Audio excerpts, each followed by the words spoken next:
मीर शाहनवाज़ खान जेतिरो मूं मथां ज़ोर पइजी वियो आहे तव्हां उनजो अंदाज़ो ई नथा लॻाए सघो। सूबेदार साहब इहा त मूंखे ख़बर आहे त मंसूर खान जी मथे ताईं ॼाण सुञाण आहे, पर घटि में घटि तव्हां त मूंसां वफ़ादारी कयो हा। पोइ त मूं तव्हां सां वफ़ादारी कई न। इहा वफ़ादारी हुई मीर शाहनवाज़ सां जो छापो हणी उन्हनि जे माण्हुनि खे गिरफ़्तार करे अची लाकअप कयो अथो। राज़न मंसूर खान जो ज़ोर हुयो त FIR दाख़िल थिए, पर मूं NCB दाख़िल न आहे कई। तव्हांजा माण्हू आज़ादु आहिनि, तव्हां जेॾी महिल चाहियो वठी था सघो। बाक़ी मां तव्हांजे लाइ छा थो करे सघां? सूबेदार तव्हां ॿियो कुझु न पिया करे सघो, पर एतिरो त कयो हा त छापे खां घटि में घटि 1 कलाक अॻु में असांखे इतला त कयो हा। जेकॾहिं मां ईअं कयां त राज़न वारा मुराद जे माण्हुनि खे ॿिए हंधि लिकाए न, ऐं मंसूर खान जो शक मूं मथां अञा बि वधीक थिए हा, ऐं राज़न वारनि मथां अञा बि मुसीबतूं वधीक अचनि हा। मूं इहो सोची सम्झी अव्हांखे इतला न ॾिनो ऐं मंसूर खान जा माण्हू आज़ादु करे उन हवाले कया। इहो त तव्हां सुठो कयो, पर हाणे असांजा माण्हू असांजे हवाले कयो त असां महल सां निकिरी वञूं। माण्हू न, हथियार बि आहिनि। तव्हां माण्हू वठी वञो ऐं तव्हांजा हथियार राति ताईं तव्हां वटि पहुची वेंदा। न मुराद न, इहो कमु मुंहिंजो न आहे। राज़न वारनि मथां पुलिस जो छापो हणाइण ऐं सोढल वारनि खे पुलिस खां आज़ादु करणु इहो मुंहिंजो न, पर इहो इन मीर शाहनवाज़ यानी मीर जाफ़र जो कमु। मीर शाहनवाज़ ईअं छो कंदो जॾहिं त मीर शाहनवाज़ असांजो वॾो दुश्मन आहे ऐं रज़न वारनि जो सॼण? पोइ रज़न वारनि सां एॾी दुश्मनी छो कंदो? हिन वक़्तु राज़न वारनि जी हमदर्दियूं हासिल करे चुको हो, जॾहिं त को केस ई न हो, न ई FIR कटल ऐं न ई का NC। पोइ तूं ई मूंखे ॿुधा मुराद, तिन राज़न वारनि जा माण्हू अंदरि लाकअप में छो वेहंदा? इहो मीर जाफ़र हिकु तीर सां ॿ शिकार करणु चाहे थो।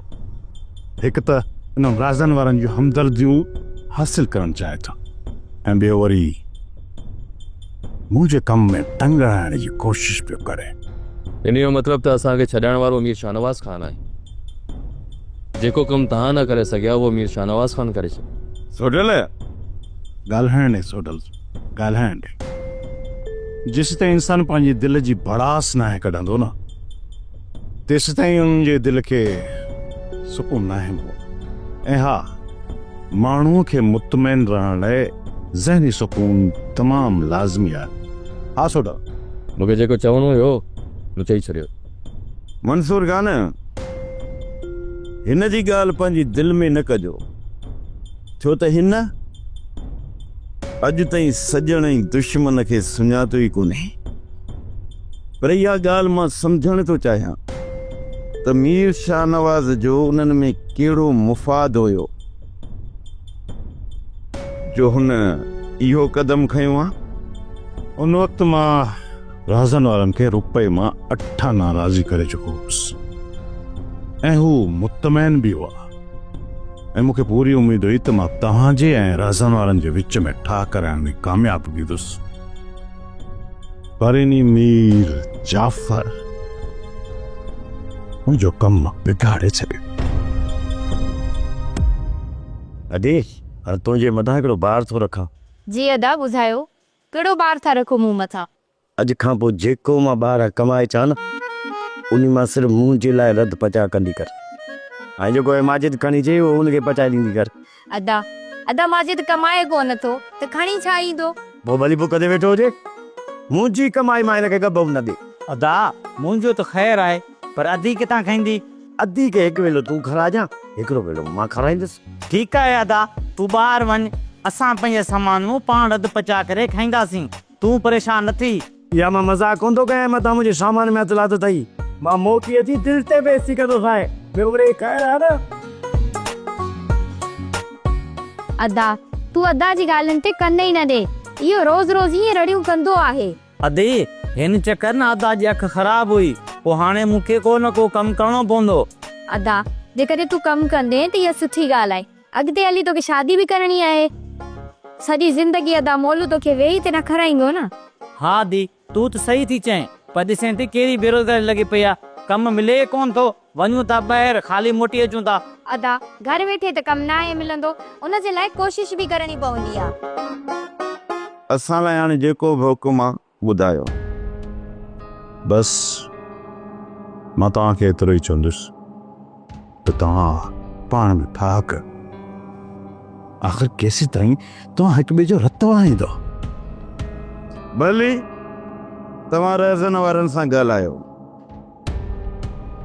जे ॻाल्हियुनि में अचनि था त पोइ असां बि राज़ी आहियूं। तमामु घणी कोशिशि कई पर न मीर जाफ़र मुंहिंजो सॼो कमु विञाए छॾियो। मां त अञा ताईं रहज़न वारनि सां मिलियो ई न आहियां ऐं हू शाम छोकिरी वठण लाइ ईंदा। मंसूर खान, छा मां कुंज सां मिली सघां थो? न सोडल न, हिन वक़्तु जेकॾहिं तूं कुंज सां मिलंदे ऐं इहा ख़बर उन रहज़न वारनि ताईं पहुती न त पोइ त हू पंहिंजो होश विञाए विया। पोइ छोकिरी जी तव्हांखे पारत आहे, उन्हनि खां ज़िम्मा खणाए पोइ उन्हनि जे हवाले कजे। हिन ॻाल्हि खे त मां सम्झां थो, पर तव्हां रहज़न वारनि खे चङी तरह सुञाणींदा आहियो। मूंखे इहो ॿुधाए त छा उन्हनि में इंसानियत आहे? तव्हांखे जीअं बि मुनासिब लॻे मंसूर खान, तव्हां भली उएं कयो, उन बारे में असां तव्हांखे कुझु बि न चवंदासीं। उहो असां सां ठाह कनि था या नथा कनि, तव्हां उनखे छॾे ॾियो। तव्हांजा जेके रहज़न वारनि सां मसइला आहिनि, तव्हां पहिरियां उहे हल कयो। ॻाल्हि ॿुध मुंहिंजी मुराद, ना ई मां रहज़न वारनि जो कमदार आहियां ऐं ना ई वरी मां उन्हनि खां डिॼां थो, पर उन्हनि बि त इन ई धरतीअ में जनमु वरितो आहे। इन करे ई त मां चवां थो त सभु धरती धणी हिकु बणिजी वञे, पोइ असां पंहिंजा हक़ वठी सघूं था।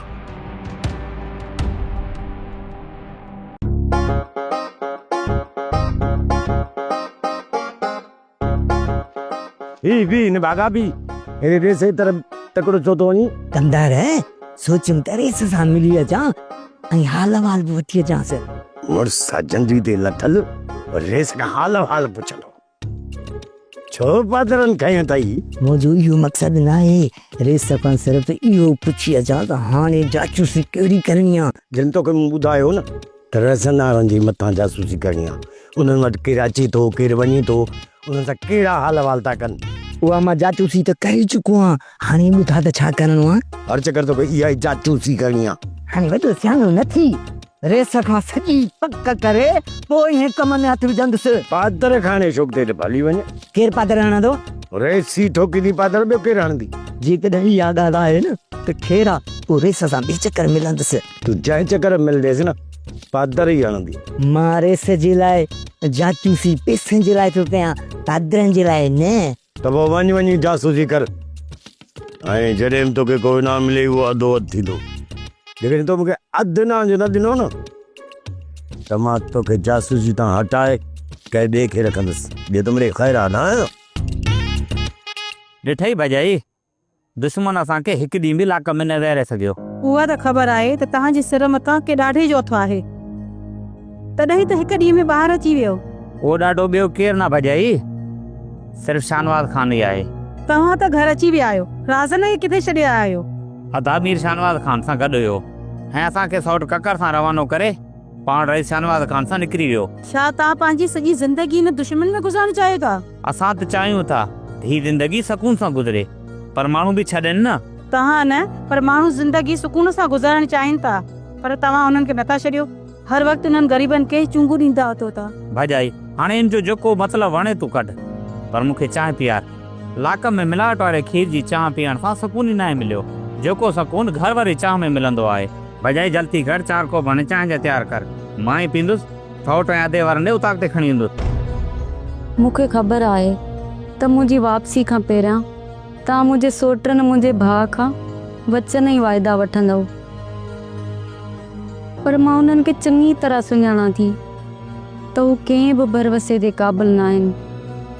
इन ई करे मां चाहियां थी तूं कंहिं बि ॻाल्हि खे पंहिंजे दिलि में न रख। जेको कुझु चवणु चाहीं थी बेखौफ़ थी चए। अम्मा साइण, जे मूं घर छॾियो त मंसूर जे करे छॾियो। उन खां पोइ हेॾी मुश्किलातुनि खे मुंहुं ॾेई मां हिते पहुती आहियां, त पोइ मूंखे वापसि छो पियो कयो वञे? तोखे वापसि वञिणो पवंदो। हिते रहण जो इहो तरीक़ो न आहे। ॿियो को बि तरीक़ो मुंहिंजा सोट ऐं मुंहिंजो भाउ न सम्झंदा। मां तोसां वाइदो थी कयां त हितां तोखे महफ़ूज़ हथनि में ॾेई ख़ैरनि सां तोखे रवानो कंदासीं, ऐं उन खां पोइ मां पाण तुंहिंजे घर अची तुंहिंजे माउ पीउ ऐं तुंहिंजे भाउ खां तुंहिंजे रिश्ते जी घुर कंदसि।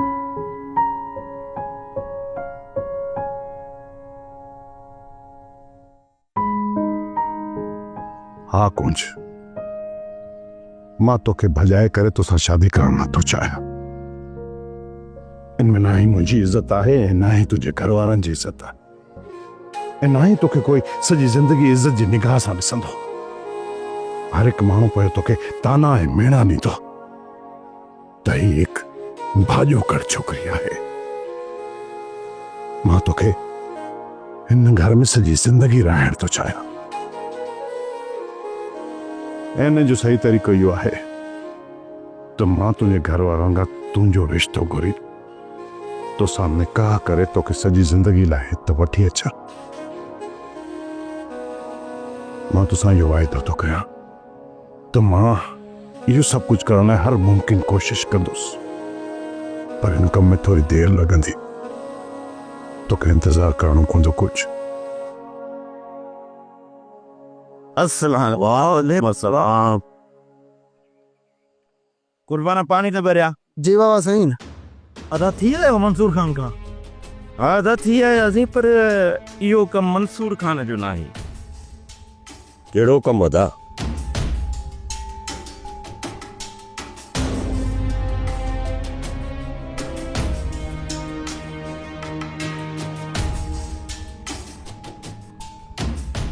असांजे मथां जेको पुलिस जो छापो लॻो न, उन छापे हणाइण में इन शाहनवाज़ खान जा हथ आहिनि। अदा हथ कंहिंजा बि हुजनि, पर सोढल जो त भलो थी वियो न। पर इहा ॻाल्हि वरी सौट खे नथी वणे। सोढल ॻाल्हि वणण या न वणण जी न हूंदी आहे, पर हर ॻाल्हि माण्हू मौक़े जी मुनासिबत सां कंदो आहे।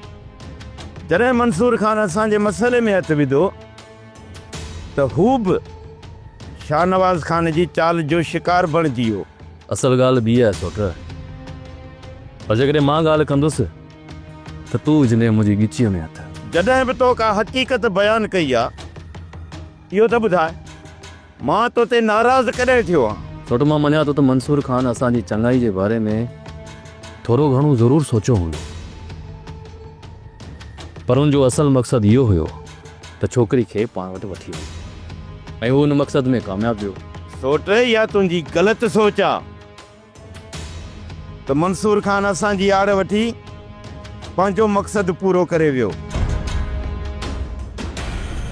असां मंसूर खान खे पंहिंजे पेरनि ते झुकाइण चाहियूं था, उन में तव्हांजो असांखे भरपूर साथ घुरिजे। जे मां तव्हांजो साथ न ॾियां हा त सिर्फ़ तव्हांजे भाइरनि खे सज़ा न अचे हा, पर सोढल जे अगवा जे केस में तूं ऐं कक्कर बि लाकब न हुजो हा। इहा तव्हांजी असांजे मथां भलाई आहे। हाणे सलाह ॾियो त छा करणु घुरिजे। जॾहिं त मंसूर खान अॼु शाम जो छोकिरी खे वापसि करण जो वाइदो करे चुको आहे, त पोइ हिन माण्हूअ खे ठरन ॾियो। तव्हां हिन वक़्तु ई ककर खे वठी मंसूर खान ॾे हलिया वञो। जे खणी चवंदव त तव्हां सां गॾु हलण लाइ मां बि तयारु आहियां। पहिरियां असां वञूं था, जे छोकिरी वापसि करे तो ठीकु आहे, न त पोइ तव्हांखे हलणो पवंदो। छोकिरी त हुनखे हर सूरत में छॾणी पवंदी, पर हुनजे मोट में हू वॾा शर्त रखंदो।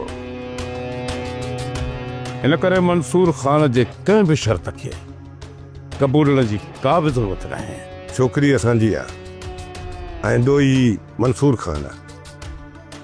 पोइ असां एतिरा बि चरिया कोन्हूं जो छोकिरी शर्तनि ते वापसि वठी ईंदासीं। हिन वक़्तु मंसूर ख़ान खे सोढ़ो करण जो वक़्तु अची वियो आहे। एतिरो त सोढ़ो कयो जो बिना शर्तनि जे छोकिरी तव्हांजे हवाले करे। हाणे तव्हां फ़िलहाल छोकिरीअ जो बिलो कयो। छोकिरी ख़ैरनि सां तव्हां वटि पहुची वञे पोइ मां तव्हांखे ॿुधाईंदुसि त मंसूर ख़ान जो कहिड़ो बिलो करणो आहे ऐं उन में तूं असां ॿई गॾु हूंदासीं।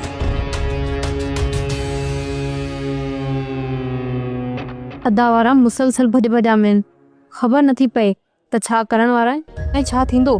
तूं अजायो वहम न कर, अहिड़ी काई बि ॻाल्हि न थींदी। भाॼाई पहिरियां अदा वारा सुबुह मंझंदि ऐं राति जी मानी घर में ई खाईंदा हुया। हाणे त उन्हनि खे घर ईंदे ॾिसी किथे थी।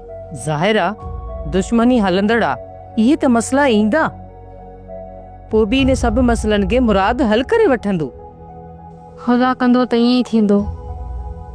किथे हिन मसइले खे हल करण लाइ मूंखे न क़ुर्बान कयो वञे।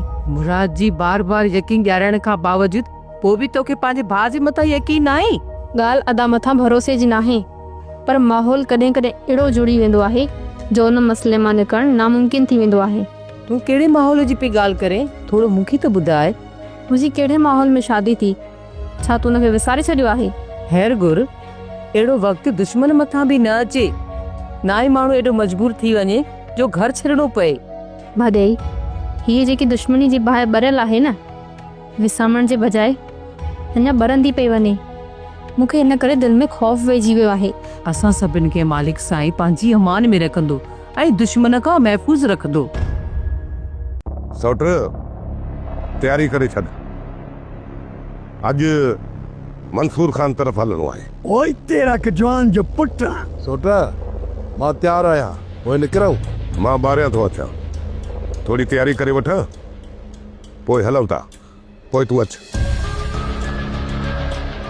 ककर छा बि थी पवे, हर हाल में छोरी खे वठी अचणो आहे। बाबा तूं छा थो सम्झी? असां घटि कोशिशि कंदासीं। पंहिंजी न्याणीअ खे मारण जी एॾी जल्दी? न दे कन पुट, इन तरफ़ कन न दे। तव्हांजा कन त असुल खां वठी बोड़ा आहिनि। जेकॾहिं तव्हांजा कन खुलियल हुजनि हा न त तव्हांखे न्याणियुनि जूं आहूं ऐं दाहूं ॿुधण में अचनि हा।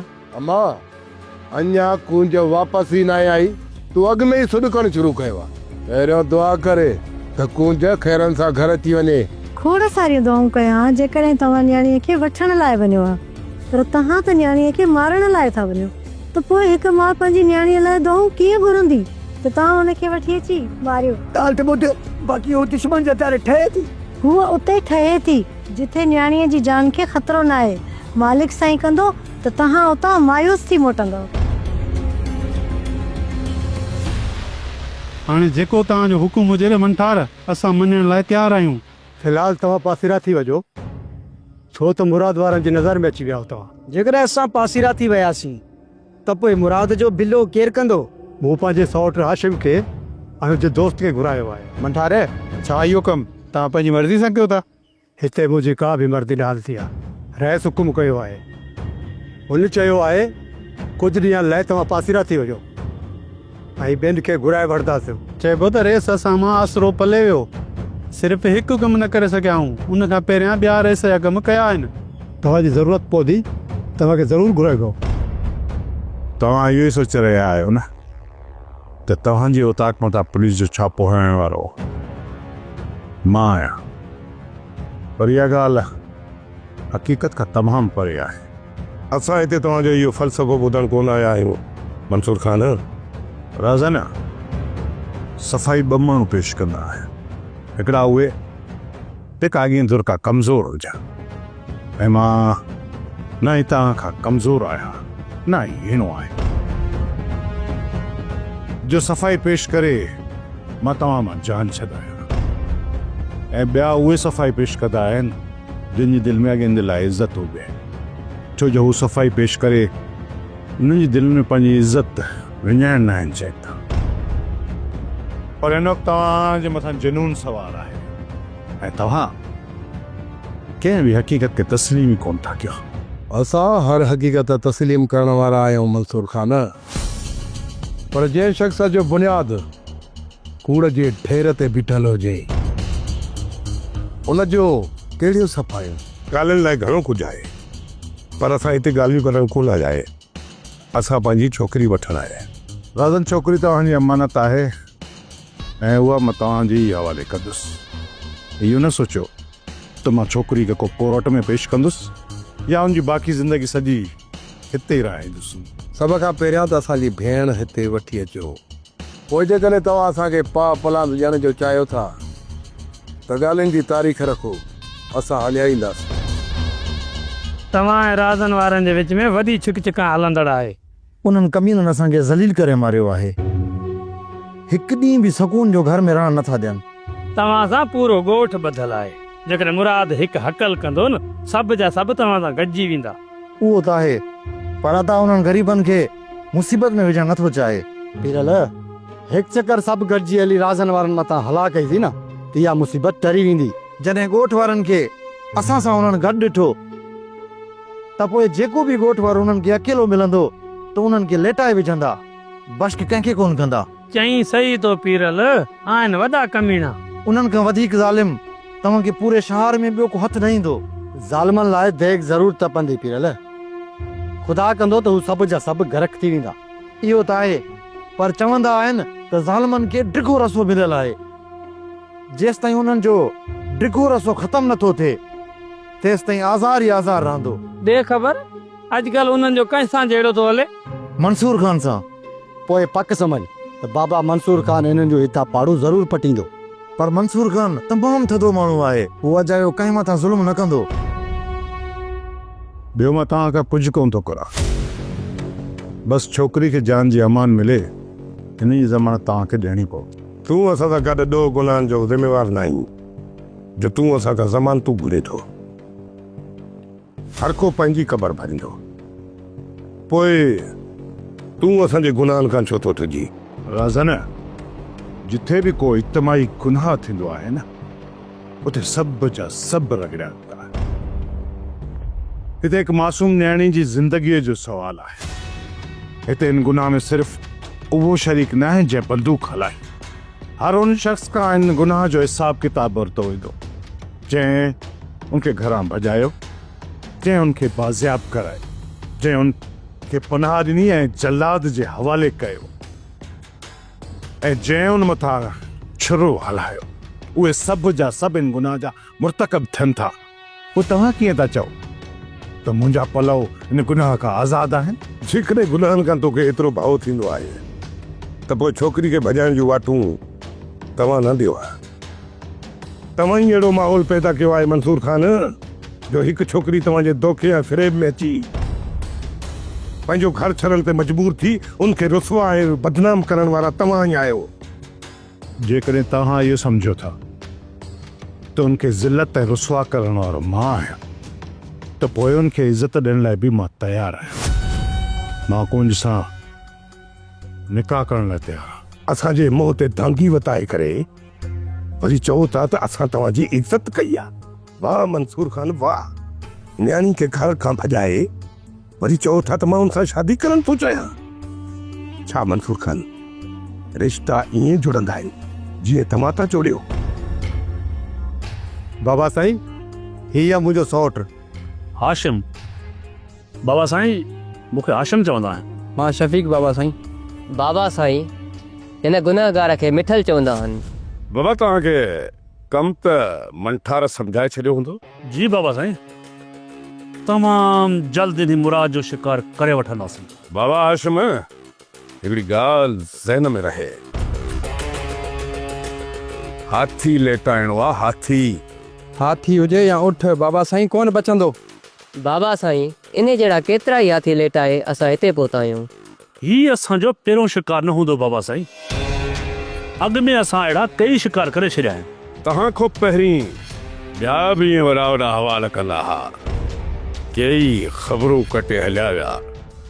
उन खां पोइ ई तव्हांखे घुरायो आहे। तव्हांखे बाबा साईं, मुराद खिलेटण असांजो कमु आहे।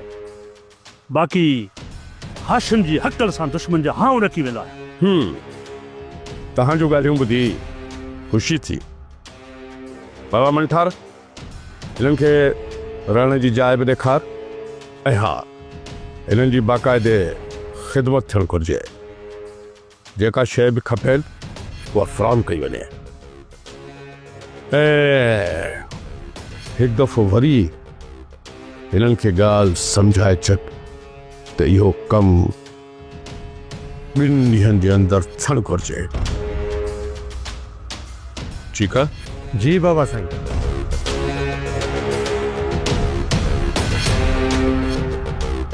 तव्हां ॿुधो बाबा खे छा चयो?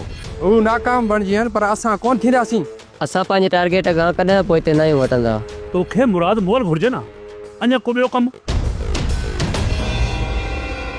सोप सीरियल डोला हाणे तमाम एपिसोड्स ॾिसो HD क्वालिटीअ में। विज़िट करियो असांजो YouTube channel Sindh TV HD drama.